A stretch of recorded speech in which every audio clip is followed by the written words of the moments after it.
I want to do it because I knew I was going to be like a little bit of girl, so yeah. But I was excited to see my times and scores and stuff. Put both hands down first. So line up and then see how my feet are? That's the perfect stance, because now once you lift this hand up, you can be off. Okay. I was scared to do it, but then my coach was like, it's good for you, just get the practice and do it. So I decided to come out and participate. SEN Television here is one of our primary sponsors. They're creating a video for each of our student athletes that are participating today, free of charge, courtesy of DCIAA and SEN. So they're going to be able to take that link in their video and market themselves, and we will market them on our website, on SEN's website, on M&D Timing website. So it's all about marketability. We've got great talent here in the District of Columbia, and it's about time we started to showcase that talent.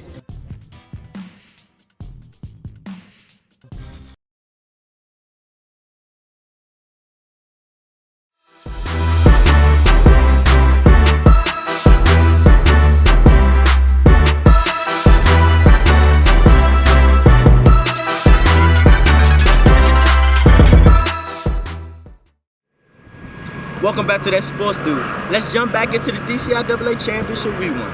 In 2014, the Eastern Ramblers and the Bell Griffins emerged as the two top teams in the Stripes division. Led by a breakout performance by quarterback J-Rome Johnson, the Ramblers would defeat the Griffins 33-13 in the second annual DCIAA Gravy Bowl. While one rivalry started, another one was renewed.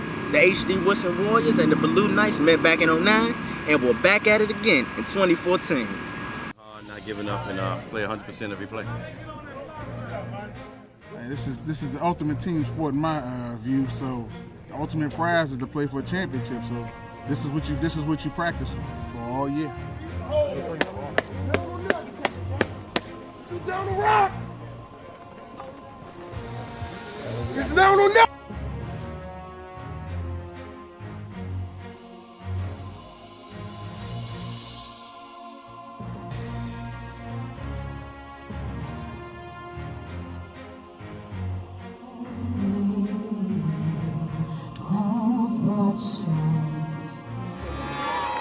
Number 15, Terry Jones. And number 75, LeVon Livingston. Tails you call. Here we go. Tails you call. Back up. And it isn't tails. You have your choice to kick, receive, defer, or defend the ball. Gentlemen, shake hands. Hey!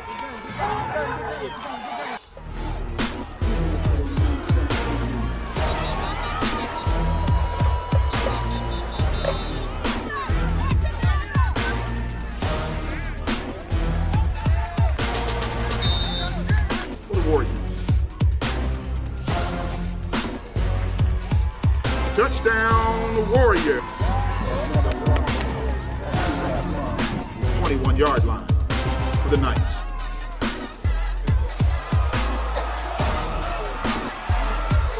That's number 26, Martin Johnson. He's brought down.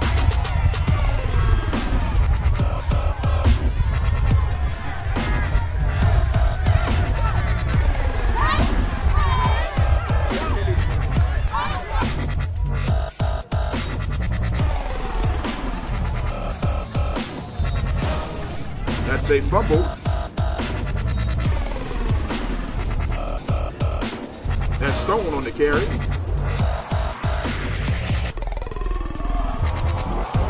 Intercepted by the Knights.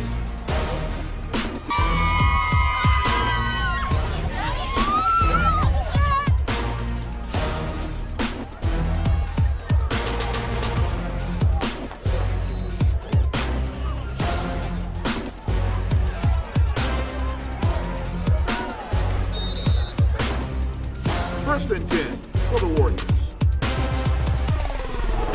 Cooper's pass is intercepted by number 2. Touchdown, Knights. Get into the scoreboard, ladies and gentlemen. DNS Sportswear and Apparel.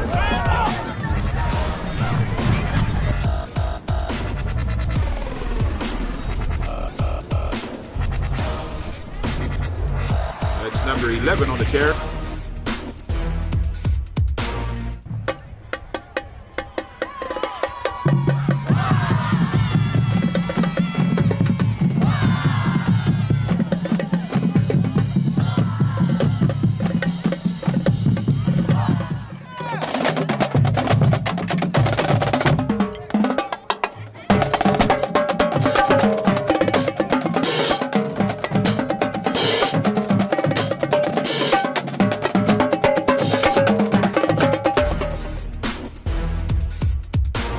Set the tee it up for the Warriors.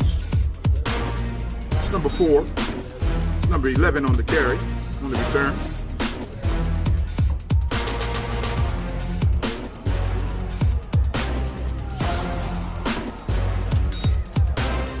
Jones has passed.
Touchdown!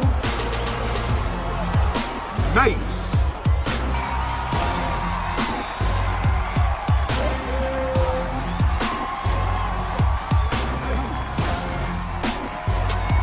Here at Eastern Senior High School. That's Stone on the carry. Stone is still free.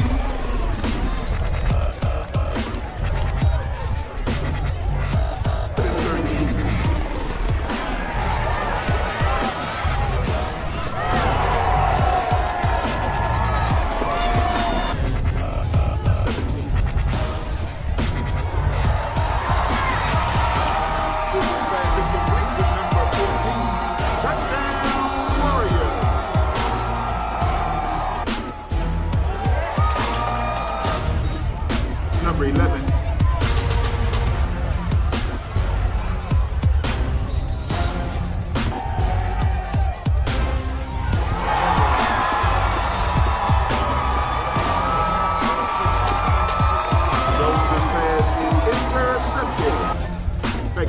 For the Knights, number 2. Score is met immediately by number 4. As always, it's a packed house here at Eastern Senior High School for the 45th annual DCIAA Turkey Bowl.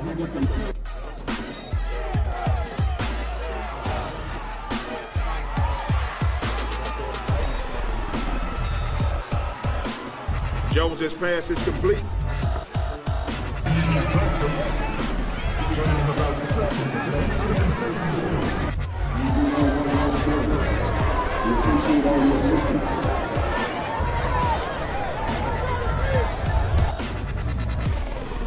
Second and 10 for the Knights.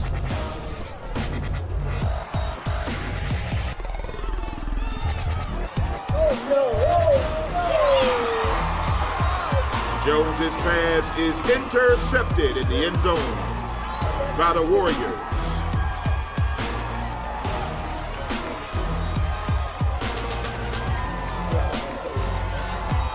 That interception.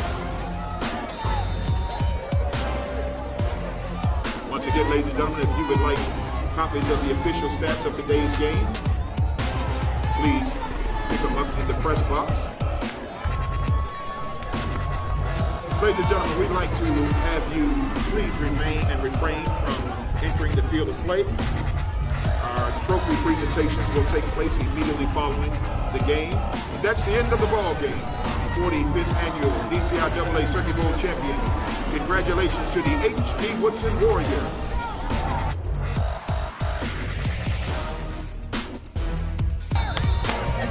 Hey, your brother. Hey, your brother. You got 3 more years to do this.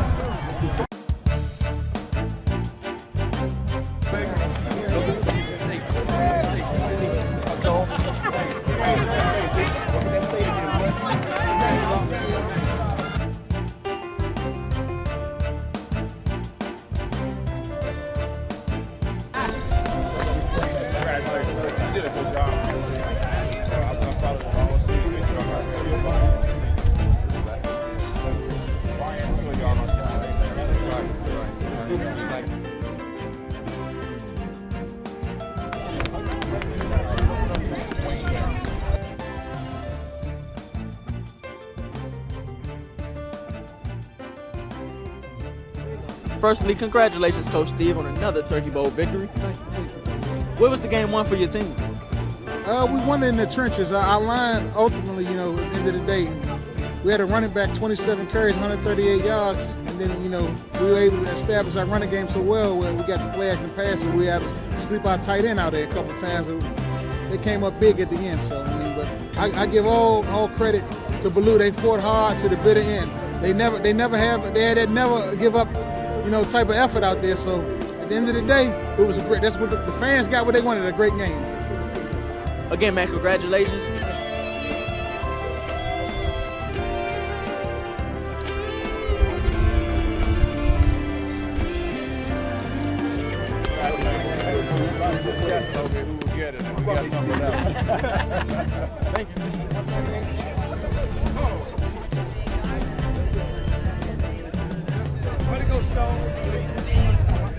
Personally, man, congratulations on a big win and the MVP award. 27 carries, 138 yards, man. What won it for your team? Man, hard work. Just not giving up. Just don't ever give up, man. Hard work and dedication. That's what gave it up for us. My blocking was great. My line, I'm so proud of my whole team. I'm just proud of my team. I'm proud of the play calling. Everybody stepped up a whole lot. It just feels good. It feels so good. This is my first year out here on this team coming from Philadelphia. And I fell in love with this team so fast, man. I feel great. I just feel really great about this. And we just got to work harder until next week. As a senior, to go out with a championship, what does it mean to you? It means a lot. It really means a lot. Just to know that, like, I played for my grandmother. My grandmother passed away within 2 weeks and moving up here. And I just played for her. I just know that she's watching over me. I know that God's covering me and everything. Thank you. Thank you. But yeah, I just played for her, and I know she's watching down over me. I know she's up there smiling on me. So I know you guys are going to enjoy this victory. I don't want to keep you, man. Go enjoy it with your teammates. Just let's get a steal with you of that MVP trophy.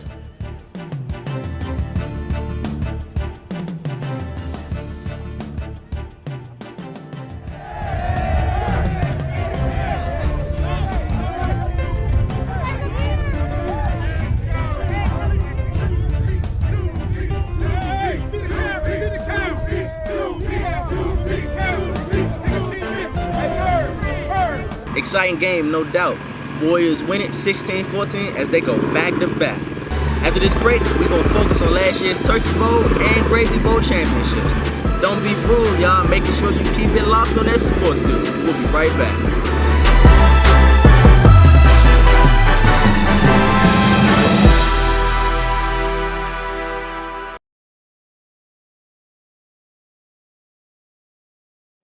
Stop the violence. When you look at one another, you're looking at your friend. You stop the violence. When you're looking at your brother and looking at your sister, you're looking at your friend. Stop the violence. When you're looking at your mother, looking at your father, you're looking at your life. Stop the violence.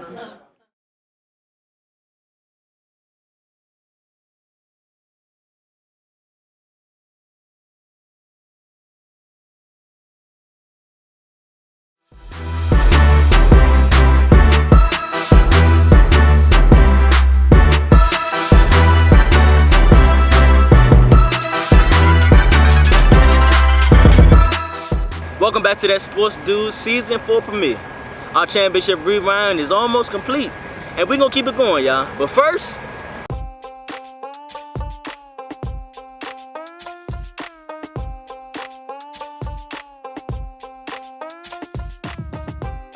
welcome back. I'm Montel Jackson, and this is the Season 4 premiere of That Sports Dude. And we're going to get right into it. We're going to get into the trenches. We're going to rush through the thing like Age of Peace, and we're going to score this touchdown. And we're going to do the dirty bird afterwards. My producer's funny. Shout out to two DC honorable mentions, DC Alums, Alums, Russell, Kim Carly. They exceeded expectations just by getting to college, just by getting to the NFL, coming from the urban streets of, District of Columbia. I definitely want to start it off and kick it off with Alonzo Russell. He's a personal, like a big brother of mine. He's a personal friend, former teammate, former alumni, former graduation pilot. Only thing we do is live in the same house. I definitely want to, give a big shout out to him. I thank him for what he's done for our community, what he's done for the school. But I want to get right into the sports aspect of it. Alonzo Russell was a man amongst boys in high school era. He was the next big receiver after Aurelius Regis Ben, who played for the Jacksonville Jaguars. Alonzo Russell, who's Mr. Number 9 himself, he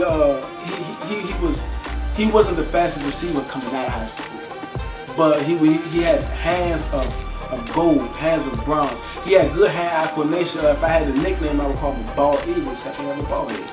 I definitely want to say Alonzo Russell is a very special talent. Definitely adversity that he's been through. We'll get into that a little further more of that another time. I just want to touch the main points of his highlight and his success, and where he comes from. Alonzo Russell also went after that, after high school, he went to go play with, Toledo Rockets. I think he did an excellent job there. I never agree with other analysts or sports or other my colleagues, friends, and say that he declined. I believe that you have to actually look at Alonzo Russell when he did in college, as he had 3 different head coaches with 3 different quarterbacks, and he had 2 different systems. And for him to average 40 plus receptions in his freshman year, when he had a quarterback who played in his senior year, which is that quarterback was experienced and knew to do with the talent that Alonzo Russell possessed. Alonzo Russell possessed 70-some plus catches with 900-some plus receiving yards with 6 plus touchdowns. And if you look at that, after that he had a different quarterback, then another quarterback, and he had a few injuries. And he had a few coaching changes. So if you want to take positivity out of that, you can see that he can adapt to any situation. He comes through adversity. He comes from adversity. You can see him always, you can see him always, always battling the odds. Even battling the odds as he was signed as an undrafted free agent, by the Cincinnati Bengals, as in pursued by the Seattle Seahawks, with the Bengals, outside them. I definitely look at Alonzo Russell's special talent. Even though he suffered an injury in minicamp, he ended up making it back in time for his OTAs. He did really well in OTAs. Right now he's 6th to 7th on Bengals depth chart, and that's from an injury disease that he had. Details are not yet out fully, so that's TBD right now. I definitely want to say Alonzo Russell is a very special talent. He's very intriguing. If I had to compare him to somebody, I would say Mr. Laquan Trevor, who is the receiver for the Minnesota Vikings right now, which is my favorite team. I definitely like to say Alonzo Russell is quicker than given credit for. He's smarter than given credit for. He's stronger than given credit for. I believe that besides AJ Green and Cincinnati Bengals, Alonzo Russell is the second best receiver. And reason why I say that, because look where school he come from. If Alonzo Jeremy Russell played for Alabama, then Alonzo Russell, 2nd round pick, hands down. Would I put him in the 1st round category? I would say no right now, because I would think he should get a little more sharp, a little more acute on his route running. And I think he's very mature to be his age. I think Alonzo Russell has good hands, he has good throw, he has good speed. I believe that Alonzo Russell should, just basically continue to work, continue to grind, because one thing about preseason is that you're not just practicing for the team that you're assigned to, you're practicing for all 32 teams. So I say take that into consideration, continue just to work hard, that sports dude and our family sends big love to you, wish you nothing but the best. Next time you're in town, stop past the show. Love you, peace, see you soon. And to switch it up, I want to jump into Mr. Kenny Crawley. He's a personal friend of mine. The last time I said Kenny was about a month ago. He came down to DC, gave away a few toys, gave away a few toys to the community. Definitely say yes, sir. Gave away a few toys to the community. I didn't get a chance to talk to him, but I actually seen him in the sense of it. Mr. Kenneth Crawley plays for the Saints. Kenneth Crawley was an undrafted prospect, definitely too. The one thing about Kenneth Crawley, he should have been a 1st round pick, hands down. And quote me when I say 1st round pick. I believe that Kenneth Crawley, who go by Ken Crawley right now, is the best quarterback to come out of this year's draft. And the reason why I say that, and this is my personal opinion, and you can't quote me on it, Mr. Kenneth Crawley picked up Drew Brees twice, and people say, well, it's just minicamp, it's just training camp, that's the first time Drew Brees been picked off in a year. Drew Brees, who's a Hall of Fame quarterback. And this when you know a player keeps his head down, do nothing but grind and do hard work for Mr. Sean Payton and that defense, because he didn't even know Drew Brees was in. He didn't care what the quarterback was. He was just trying to catch the ball. Kenneth Crawley goes on to play his first preseason game where he had 3 total tackles, 2 tackles, solo, and 1 tackle assisted. The next game he goes back to give him 2 more tackles, and 1 tackle was for a loss. Mr. Kenneth Crawley I believe he is the Saints' best cornerback, I believe. And the next cornerback we'll say would be Devontae Hurts, which is another fellow undrafted rookie. We'll talk about him another time. Big shouts to him. Wish him many blessings. But Kenneth Crawley right now, I believe that he's on the whole page of his own. I think he's beyond his years. I always thought the title was there since his Colorado days, even since his days of H.D. Woodson. He always had a title. I think his biggest deficit was staring at the quarterback too much. But if we look at the way he played in the last couple of weeks, and you look at his transition to the NFL, he don't even care what quarterback's in. As you've seen, he's been quoting USA Today about talking about as in he didn't know which quarterback was in. He was just trying to defend, which is arguably probably the top 2 best 3 slot receivers in the NFL, and Brandon Cooks, and he took the ball away from him. And he goes a few plays later to get another interception. Then he goes into games and he only allowed 2 catches in 2 preseason games. He going to start his week 3. He'll be starting in week 3. He started last week, as a second string corner, which is a start in the NFL live. I believe that Kenneth Crawley has unlimited potential. I believe the sky's the limit. I believe that he will reach the limit that he plans to pursue. I definitely think that, in the next 5 years, he'll be a top-tier cornerback in the league. I think we'll talk about him much more depthly after this year. I believe that we'll have a lot of stats on him. I predict Kenny's stats. I predict his stats for this year. 52 tackles, 4 interceptions, 7 pass breakups. I believe he'll probably have at least 15 catches allowed, but I think that's all from inexperience in the NFL and due to the receivers that he has in that division. But that's pretty good considering the receivers he has in that division. To close out my my argument in the sense of to close out my argument on Ken Crawley and Alonzo Russell, I compare Alonzo Russell's step. I predict Alonzo Russell's step to more like a Cole Beasley right now. But if given I got 2 steps for him. Let me take it back. I got 2 steps for Alonzo Russell. If Alonzo Russell starts, I believe that Alonzo Russell can gather 50 receptions. I believe he gathers 50 receptions for 600 something receiving yards and at least about 4 touchdowns. Because if you look at AJ Green, we have a whole lot of double teams, and Jeremy Hill's back at running back, and they have a healthy offense and healthy team. But if I say his stats, if he don't get into the position or the strength that I think he should be in, I would say Alonzo Russell with a quick 29 receptions, 300 yards, and 2 TDs. To go back and furthermore to close out the show, to close out halftime, because we're about half the time. My producer's like, if you don't come on board.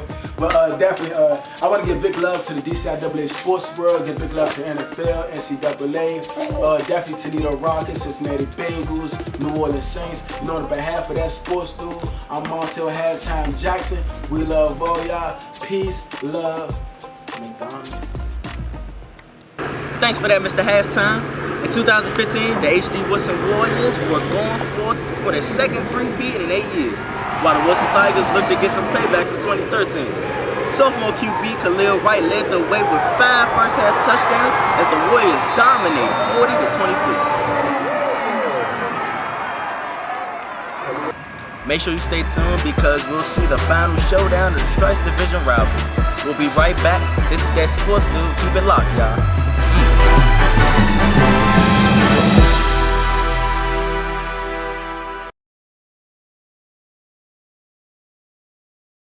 Who gonna win that turkey ball? You said HD? HD. What was that? HD home of the Warriors, Oh yeah, we talking. Wilson Tigers. Oh man, see. I ain't got no pick. I ain't got no pick. Oh yeah. Friendship at HD playing this year. You gonna be up there?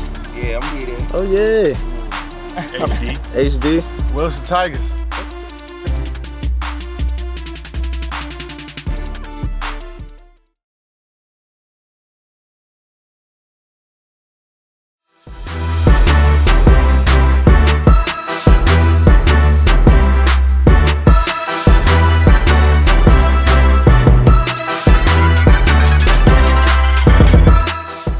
back to that sports dude. Our last game goes back to last year's Stripes Division Championship. The Bell Eastern rivalry was at an all-time high, and after the Griffins defeated the Ramblers on a last-second heave in the regular season, this Gravy Bowl rematch settled the score.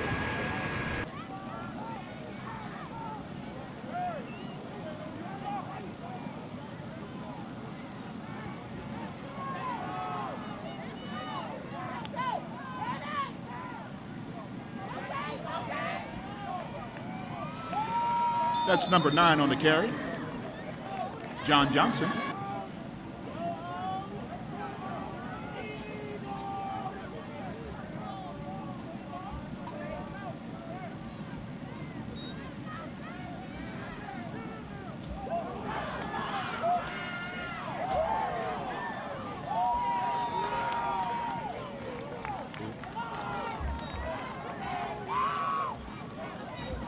Jerome Johnson's pass is complete to number 4.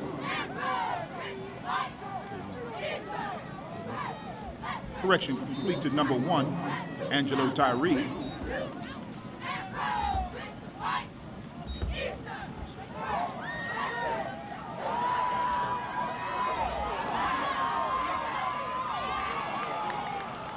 That's a fumble.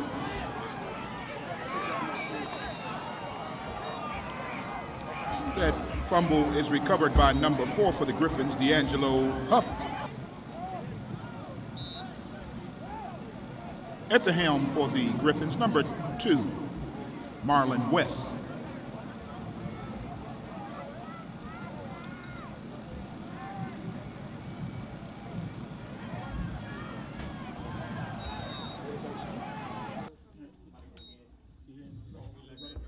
Was that a quarterback sneak?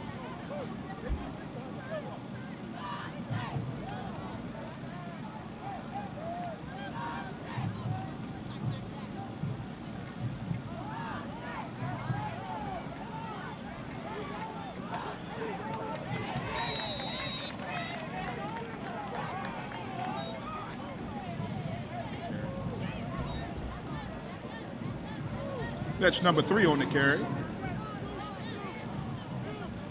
Tayon McKenzie.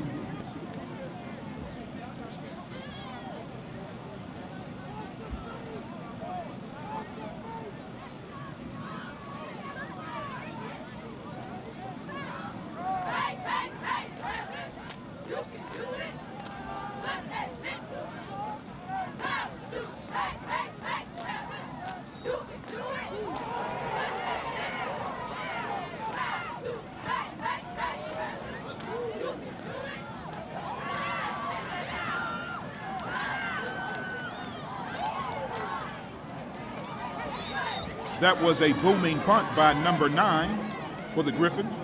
Correction, number 7, Dewan Brown.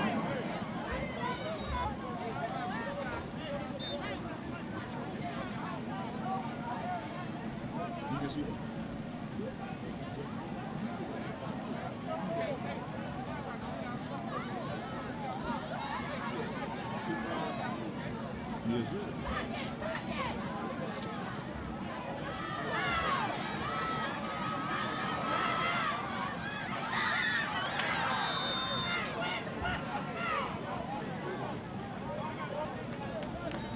David Johnson, gain of about 8, brought down by number 6, Hunter Echols.